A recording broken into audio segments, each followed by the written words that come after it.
ఇద్దరు మమ్మల్ని సజీవించే కేవలం కృప తండ్రి ప్రభ ఇద్దరు ముగ్గురు నామ పేరిట ఏకీభవిస్తారు వారి మధ్య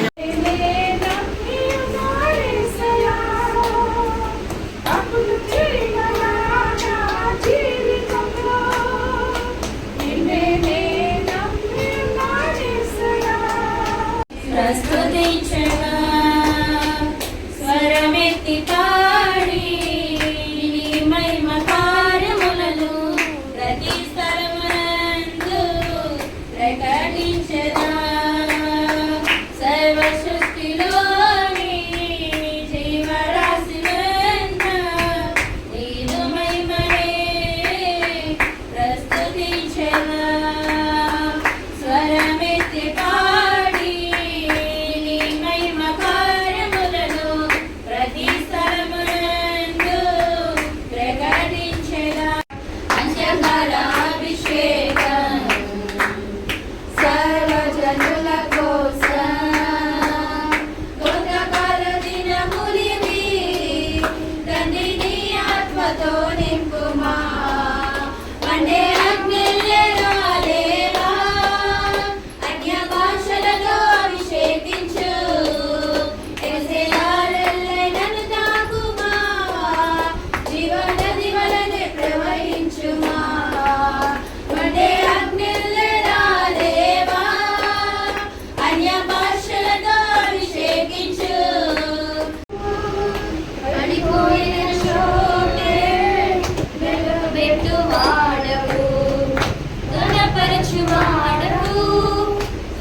చేతులెత్తినప్పుడు నా విజ్ఞాపనని ఆలకింపును.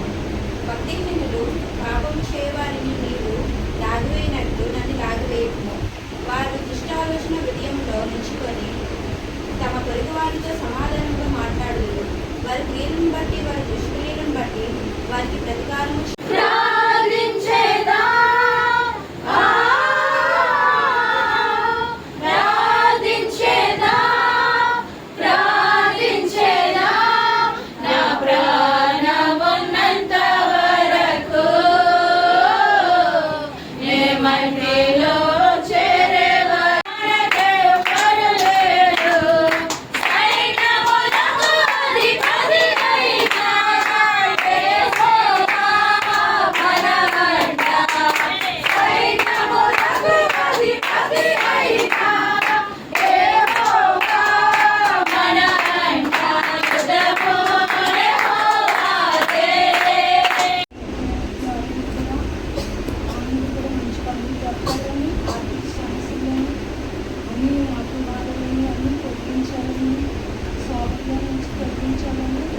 జీవితంలో నుంచి ఆమెకు ఘనత తెచ్చారో మనం కూడా అలాగా ఆమెను చూసి నేర్చుకోవాలంట. ఏదో చెప్తున్నారు బైబిల్లో ఉన్న ప్రతిదీ మనం నేర్చుకోవడానికి ఇష్టపడాలి, కానీ ఏదో వింటున్నాం కదా అనేసి వినకూడదంట.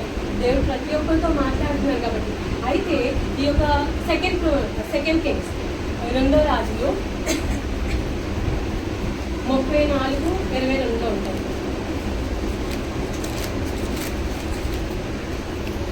ఎలా ఎంచబడ్డది అంటే ఈమె ఒక ప్రవక్తని. నెంబర్ 1 ఏంటి? ప్రవక్తని. ఎందుకు ప్రవక్తనిగా అసలు వచ్చింది? దేవుడు ఈమెను ఎందుకు ఎంచుకున్నాం? మనం చెప్పాము చూసారా, దెబోరా అని చెప్పాము, ఎంత మిరియాము అని చెప్పాము, చాలా మంది పేర్లు చెప్పాము. అలాగా ఈమె పేరు ఏంటంటే హుల్దా.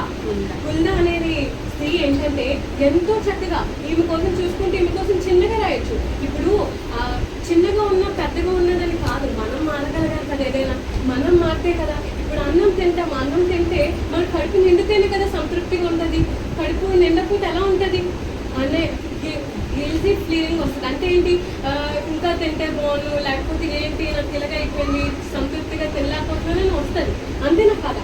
అందుకు ఇక్కడ ఏం చెప్తున్నారంటే ఈ యొక్క హుల్దా విషయంలో ఏంటంటే హుల్దా ఒక ప్రవక్తనిగా ఎంచబడ్డారు.